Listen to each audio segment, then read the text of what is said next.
सिर्फ सरहदों तक सीमित नहीं रहती, बल्कि वो आपके रसोई से लेकर आपके दफ्तर के कंप्यूटर तक पहुंच जाती है। युद्ध की जो आहट है उसकी मात्रा से वैश्विक बाजार कांपने लगता है। ईरान, इजराइल और अमेरिका के बीच अब अगर और भयंकर युद्ध छिड़ता है तो कैसे कच्चे तेल की कीमतें आसमान छुएंगी, कैसे समुद्र के नीचे बिछी इंटरनेट की केबल कटने से पूरी दुनिया ब्लैक आउट में चली जाएगी, और कैसे आपकी सुरक्षित मानी जाने वाली नौकरी पर तलवार लटक जाएगी। दरअसल तेल की बढ़ती कीमतें तो बस शुरुआत है। जब तेल महंगा होता है तो संचार के साधन ठप पड़ते हैं, तो सीधा असर ग्लोबल इकोनॉमी यानी अर्थव्यवस्था पर पड़ता है। कंपनियां अलग अलग उत्पादन बनकर अपना देती है, सप्लाई चेन टूट जाता है और निवेश रुक जाता है। इसका सबसे बुरा परिणाम होता है छटनी। युद्ध की आग में सिर्फ हथियार नहीं जलते, बल्कि करोड़ों लोगों का भविष्य और उनकी नौकरियां भी स्वाहा हो जाती हैं। आपको बताएं कि मध्यम वर्ग के लिए यह सबसे डरावना सपना है। युद्ध की जो स्थिति है उसमें सबसे पहले निशाने पर होता है इंटरनेट। आज दुनिया का 95% डेटा समुद्र के नीचे बिछी फाइबर ऑप्टिक केबल्स के जरिए चलता है। अगर युद्ध के दौरान इन केबल्स को नुकसान पहुंचता है, आपकी banking, digital payment, social media, सब कुछ एक झटके में ठप हो सकता है। अमेरिका, इजराइल और ईरान के बीच पिछले 1 महीने से जारी युद्ध के कारण तेल और गैस सप्लाई के बाद अब इंटरनेट पर भी असर पड़ने के हालात सामने आ गए हैं। लाल सागर और स्ट्रेट ऑफ हॉर्मुज से कई इंटरनेट केबल्स गुजरती है। कई रिपोर्ट्स में तो यह भी दावा कर दिया गया कि ईरान ने इन केबल्स को नुकसान पहुंचाने की धमकी दे दी है। अगर ऐसा होता है तो भारत समेत कई देशों में इंटरनेट कनेक्टिविटी पर असर पड़ सकता है। हम आपको चलिए बताएंगे कि अगर हालात बिगड़े तो कैसे तेल, रोजगार और डिजिटल दुनिया सब कुछ खतरे में आ सकता है। ये आपको हम पूरी जानकारी देने की कोशिश करेंगे। वॉर अगर लंबी चली तो दुनिया का क्या हाल होगा, क्या सर्वनाश होगा, और इंटरनेट ठप होने से अर्थव्यवस्था पूरी तरीके से तमाम देशों की चरमरा जाएगी। ये देखिए, ऐसे सवाल हैं जिनका जवाब केवल इन देशों के पास है। मैं ऐसा इसलिए कह रही हूं क्योंकि अगर इन देशों के बीच युद्ध की समाप्ति नहीं होती है, मध्यस्थता नहीं होता है, समझौते पर बातचीत नहीं होगी, तो दुनिया को विषम परिस्थितियों से गुजरना होगा। जैसा मैंने आपको बताया कि डिजिटल लॉकडाउन का भी जो समय है वो आ सकता है। हालांकि कई देशों में तो अब इवन ये भी जारी कर दिया गया है, वर्क फ्रॉम होम का कल्चर आप देख रहे हैं, लेकिन भारत इससे अछूता है क्योंकि हमारी सरकार तत्पर है। सबसे बड़ी बात, अगर समुद्र के नीचे बिछी ये तार को, जिसको लेकर ईरान धमकी दे रहा है कि इन केबल तार को अगर वो काट देगा तो दुनिया भर में इंटरनेट ठप हो जाएगा, और इस युद्ध में सबसे बड़ा विनाश यही होगा। और इसी को लेकर आज हम चर्चा भी करेंगे। तो युद्ध से जुड़े जितने सवाल हैं उनके जवाब तलब करने की जो तैयारी है वो देखी जा रही है। हालांकि बार बार अमेरिका, इजराइल इस पर हामी नहीं भर रहा है। कुछ और आपको जानकारी मैं देने की कोशिश करूंगी ग्राफिक्स के माध्यम से कि आखिर जो हमारी चर्चा है, समंदर में बिछे इंटरनेट केबल कहां से गुजरता है, यह भी आपको हम समझाएंगे ग्राफिक्स के माध्यम से। बता दें आपको 95% डेटा जो है, एक बार चलिए ग्राफिक्स के माध्यम से बात कर लेते हैं कि किस तरीके से जानकारी सामने आ रही है। दुनिया में इंटरनेट कनेक्टिविटी के लिए समंदर में केबल्स बिछाई गई। जी हाँ, ये पहली जानकारी। आगे आपको बताते हैं कि समंदर में बिछे इंटरनेट केबल गुजरता है 95% डेटा। जी हाँ, ये जो आंकड़ा है बहुत बड़ा है। इनके जरिए लगभग 95% ग्लोबल डेटा फ्लो होता है। यह आंकड़ा बहुत बड़ा है, इसलिए हमारी निर्भरता भी है। भारत के पास 14 लैंडिंग स्टेशन पर 17 एसी केबल्स हैं। हमारे देश की भी चर्चा इसमें हो रही है। आगे बढ़ते हैं। अगर बात की जाए, इसी पर ईरान जो है वो धमकी देता नजर आ रहा है, और भारत के पास भी हमने आपको स्थितियों को बता दिया। और जहां ये लैंडिंग स्टेशन चेन्नई, मुंबई, कोची और तूतीकोरन जगहों पर बने हुए हैं। ये जो लैंडिंग स्टेशन हैं ये भी हमने आपको नाम बता दिया कि कहां पर बने हुए हैं भारत के अंदर। आगे बढ़ते हैं। अगर स्ट्रेट ऑफ हॉर्मुज और लाल सागर में बिछाई गई केबल्स को नुकसान पहुंचता है तो भारी विध्वंस होगा, और ये डरा देने वाली बात है। तो भारत के इंटरनेट ट्रैफिक को दूसरे रूट से डाइवर्ट किया जा सकता है। हालांकि भारत के लिए राहत है कि भारत के इंटरनेट ट्रैफिक को दूसरे रूट से जो है वो डाइवर्ट किया जा सकता है, और इससे स्पीड पर असर पड़ेगा। उन रूट्स पर लोड पहले से ज्यादा हो जाएगा। जाहिर सी बात है, अगर रूट को डाइवर्ट किया जाता है तो स्पीड्स पर असर पड़ेगा और रूट्स पर भी इसका दबाव बनता नजर आएगा। तो ये तमाम संभावनाएं हैं, तमाम पॉसिबिलिटीज हमने आपको बता दी जो इंटरनेट ठप होने से हो सकता है। और चलिए चर्चा की शुरुआत करते हैं। पैनल में कर्नल टीपी त्यागी जुड़ चुके हैं रक्षा विशेषज्ञ के तौर पर, और वहीं अरविंद सिंह तेजावत विदेश मामलों के जानकार हैं, वो भी जुड़ चुके हैं। एम.के. अग्रवाल अर्थशास्त्री हैं, वो भी जुड़ चुके हैं। सर, बहुत स्वागत है आप तीनों का पैनल में। इंडिया न्यूज पर आने के लिए धन्यवाद। और कर्नल सर, सबसे पहला मेरा सवाल आपसे होगा, ईरान इन केबल्स को लेकर सब धमकी दे रहा है, हालांकि भारत कह रहा है कि रूट डाइवर्ट हो सकता है। पहला जवाब तो यही दीजिए कि क्या वाकई दुनिया विषम परिस्थिति में खड़ी है? क्या है विकल्प सर? देखिए, विषम परिस्थिति में केबल तो एक पार्ट है, जो तेल है वो दूसरा पार्ट है, और जो वहां से 30% फर्टिलाइजर्स का व्यापार होता है वो तीसरा पार्ट है। और जो वहां से हीलियम गैस, इसके बारे में तो ज्यादा जिक्र नहीं किया जा रहा है, 30% हीलियम गैस का भी वहीं से व्यापार होता है, और हीलियम गैस इस्तेमाल होती है मेडिकल इक्विपमेंट में। एमआरआई वगैरह जो है बंद हो जाएंगे अगर वो नहीं मिली। और ये जो आपने ऑप्टिकल फाइबर वाली बात बताई, ये तो बहुत डेंजरस है, क्योंकि ये ना केवल स्ट्रेट ऑफ हॉर्मुज में है, ये जो गुजरती है रेड सी से भी, और रेड सी में भी किसका कब्जा बताते हैं? हुतियों का। और हुती कौन है? हुती भी ईरान के एक प्रॉक्सी आतंकी संगठन है, यानी कि red sea, strait of Hormuz, और उनमें अगर ऑप्टिकल फाइबर जो केबल्स है, अगर उनको डिस्टर्ब किया जाता है या काटा जाता है, हम सोच भी नहीं सकते थे कि इस किस्म की धमकी ईरान देगा। अब तो ईरान ने बाकायदा धमकी दी है कि वो इन्हें काट देगा। अब तक ईरान ने जो जो कहा है वो किया है, अब हमको दिखाई दे रहा है उसने जो जो कहा था। इसका मतलब कि ये धमकी हवा में नहीं है, ये रियल धमकी है। और अगर ऐसा होता है तो फिर इंडिया के पास यद्यपि ऑल्टरनेटिव रूट्स हैं, लेकिन जैसे ही आप एक रूट से दूसरे रूट पे शिफ्ट करते हैं तो दूसरे रूट के ऊपर लोड बढ़ जाता है, उसकी स्पीड स्लो हो जाती है, इफेक्टिवनेस कम हो जाती है। यानी कि आज अगर हम उस इंटरनेट डेटा को यूज करके तुरंत उसका आंसर मिलता है, उस आंसर के लिए हमें कई सेकंड तक या कई मिनटों तक वेट करना पड़ेगा। और ये एक आदमी के साथ नहीं, ये पूरी मानवता के साथ होगा। तो आप इमेजिन कीजिए कितनी बड़ी दुर्दशा इससे होने वाली है। इस समय अगर कोई सॉल्यूशन है तो वो ये है कि तुरंत युद्ध को खत्म कराया जाए, डायलॉग को रखा जाए। और मैं एक नई बात कहना चाहता हूँ, बेशक पाकिस्तान की क्रेडिबिलिटी नहीं है, पाकिस्तान इस समझौते को नहीं करा सकता, लेकिन पाकिस्तान, टर्की, सऊदी अरबिया, इन सब में क्रेडिबिलिटी की कमी है। बाकी इन्होंने इनिशिएटिव तो लिया है। क्या भारत खुद होके स्यूमोटो उन्हें ज्वाइन नहीं कर सकता? क्योंकि भारत के ज्वाइन होते ही क्रेडिबिलिटी पूरी हो जाएगी। इसकी स्वीकार्यता ईरान में भी है, इजराइल में भी है, और कुछ हद तक अमेरिका में भी है। तो इस क्रेडिबिलिटी के पॉइंट को ऐड होने के बाद मुझे लगता है कि समझौता या पीस डील जल्दी हो सकेगा, मुकम्मल हो सकेगा। भारत को ये action in the interest of humanity, और जो हमारा नारा है वासुदेव कुटुंबकम, उसके अंतर्गत लेना चाहिए। बिल्कुल सर, ठीक है, बने रहिए सर। अरविंद सर, अब मैं आपके पास आना चाहूंगी। देखिए, यहाँ पर बात की जाए तो अब जो धमकियां दी जा रही है वो सच में यहां पर दिखाई दे रही है। अगर बात की जाए, देखिए, ईरान ने जो धमकी दी वो किया, अमेरिका ने जो धमकी दी वो भी किया। कल आपने सुना होगा ट्रंप को ईरान का तेल भाई बहुत पसंद है, या अजीब अजीब से बयान दे रहे हैं। लेकिन आपने जो आज का हमारे जो चर्चा, आज जो विशेष हम पेशकश कर रहे हैं, बात की जाए इंटरनेट क्या ठप होगा, क्या आप भी ऐसा मानते हैं कि ईरान की धमकी सच में तब्दील हो जाएगी? What do you think sir?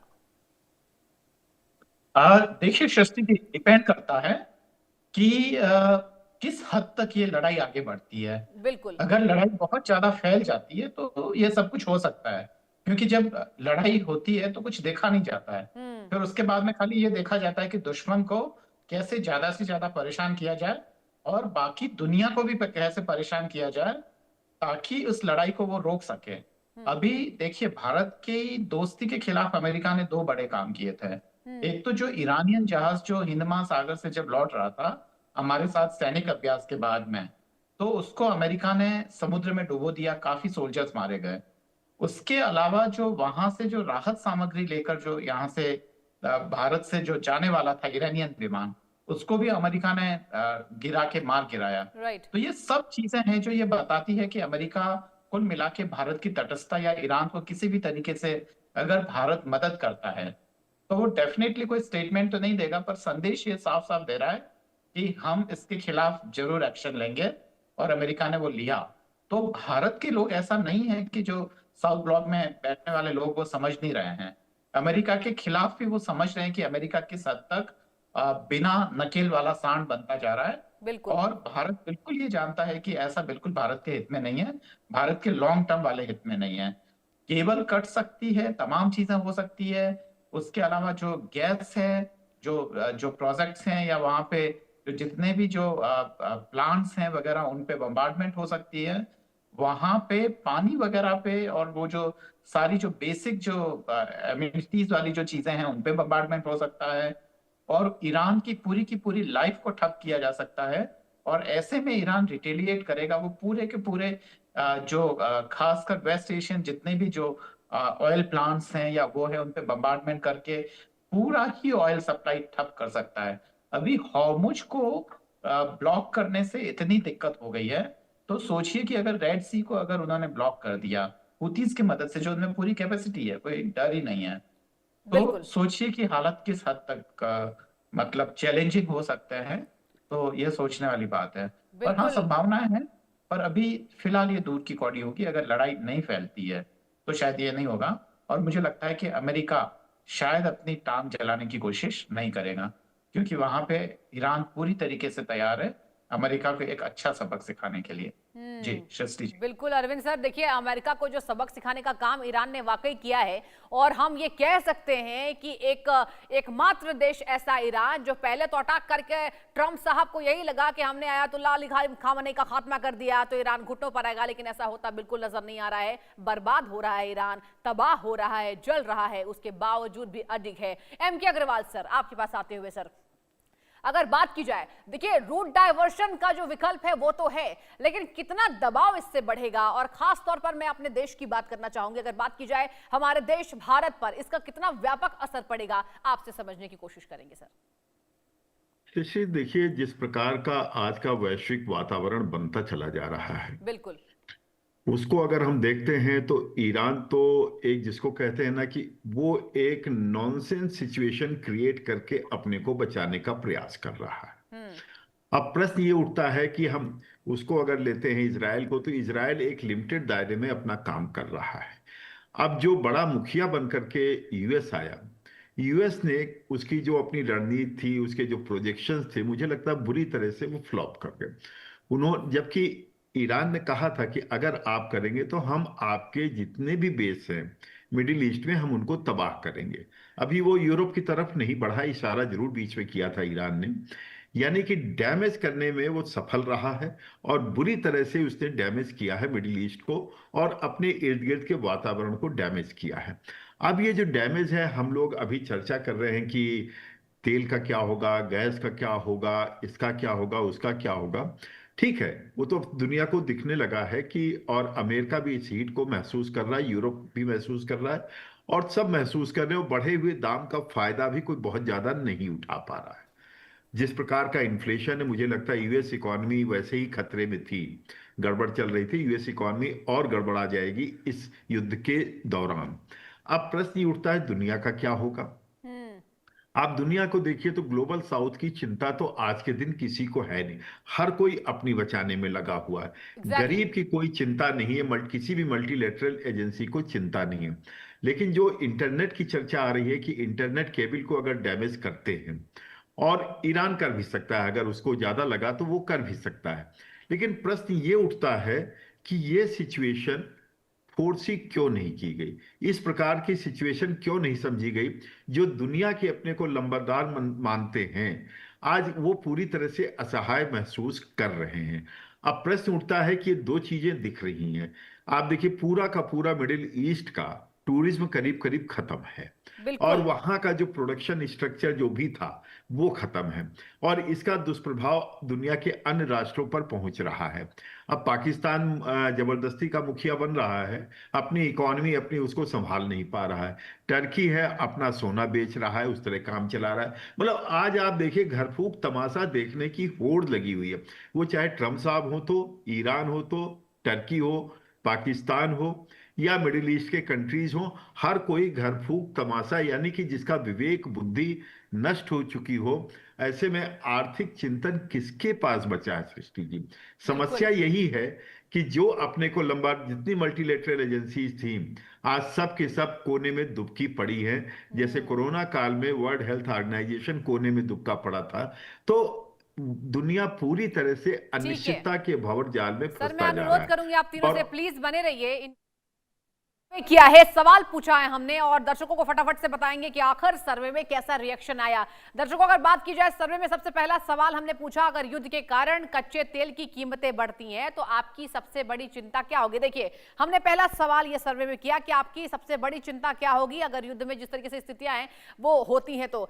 Option A यहां पर बता दें आपको, ये हमने प्रश्न पूछा, अगर युद्ध के कारण कच्चे तेल की कीमतें बढ़ती हैं तो आपकी सबसे बड़ी चिंता क्या होगी। ये सवाल पर जो जवाब दिया गया है वो इस तरीके से दिया गया है। बात की जाए ऑप्शन ए, जहां निजी यात्रा में कटौती आएगी, 3% लोगों ने माना। बुनियादी चीजों का महंगा होना, 43% लोगों ने माना, यानी 43। और बिजली के बिल और सिलेंडर की कीमतें 22% लोगों ने माना।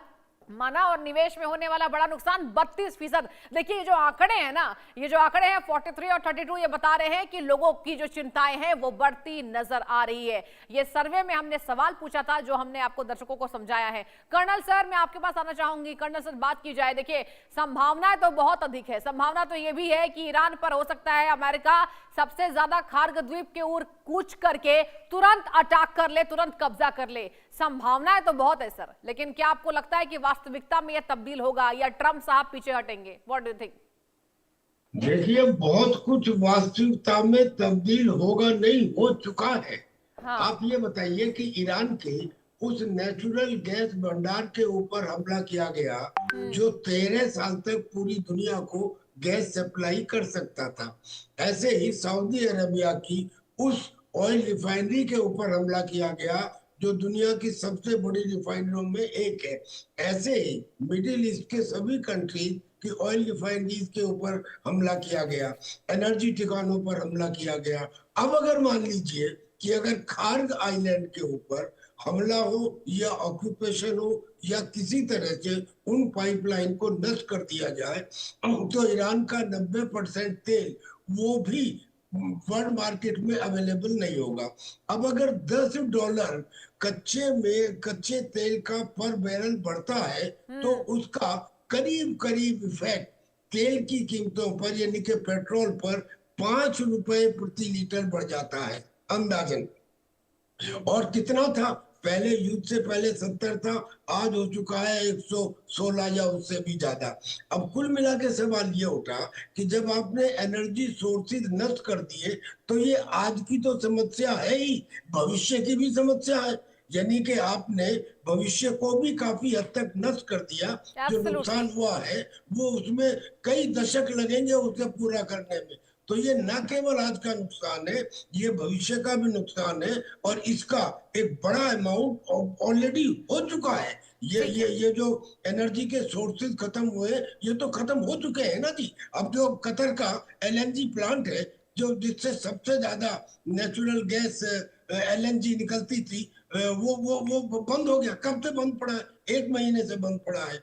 आगे भी पता नहीं, उन्होंने कहा है कि 3 साल लगेंगे, 4 साल लगेंगे। तो जिन्होंने एनर्जी के सोर्सेज को खत्म कर दिया, उन्होंने हमारा आज तो अंधकार में किया ही, हमारा भविष्य भी सर अंधकार में कर दिया। प्लीज बने रहिए। एक और सर्वे में हमने सवाल पूछा है, वो भी दर्शकों को मैं बताना चाहूंगी। हमने सवाल पूछा, अगर युद्ध के कारण देश का इंटरनेट हफ्तों के लिए बंद हो जाए तो आपको किस काम में सबसे ज्यादा मुश्किल आ जाएगी। ऑप्शन ए, बैंकिंग और यूपीआई ट्रांजैक्शन करने में 40% लोगों ने माना, आप स्क्रीन पर देख सकते हैं। Option B, work from home या फिर ऑफिस के ऑनलाइन काम में 17% लोगों ने माना, ये गड़बड़ियां हो सकती है। सोशल मीडिया संपर्क टूटने की वजह से 10% लोगों ने माना। और ऑप्शन डी यानी लास्ट ऑप्शन, ऑनलाइन पढ़ाई और जरूरी सेवाओं में 33%। तो ये आंकड़े निकलकर सामने आए हैं जिस तरीके से ये तमाम स्थितियां जो है वो सामने आ रही है। अरविंद सर, आपसे मैं दूसरा सवाल लेना चाहूंगी। देखिए सर, बात की जाए यहाँ पर ईरान पर कब्जा करने की जो तैयारी थी ट्रंप की, 70% पूरी हो चुकी है। 30% ये है कि ईरान के पास जितनी सैन्य कैपेबिलिटी है वो अटैक कर रहा है, रिटेलिएट कर रहा है। लेकिन ऐसे में क्या आप मानते हैं कि अगर इंटरनेट पर बात आ जाए तो तमाम देशों को मध्यस्थता करानी होगी? What do you think sir? तमाम देश मध्यस्थता कराना चाहते हैं, पर वो किससे बात करेंगे? क्योंकि मध्यस्थता वह व्यक्ति कर सकता है जो एश्योरेंस है हाँ। कि देखिए मैं आपका मध्यस्थ हूँ और दोनों लोग आपकी बात मानेंगे। राइट। पर अगर अमेरिका आपकी बात ही नहीं मान रहा है तो आप कहाँ से मध्यस्थ बनेंगे?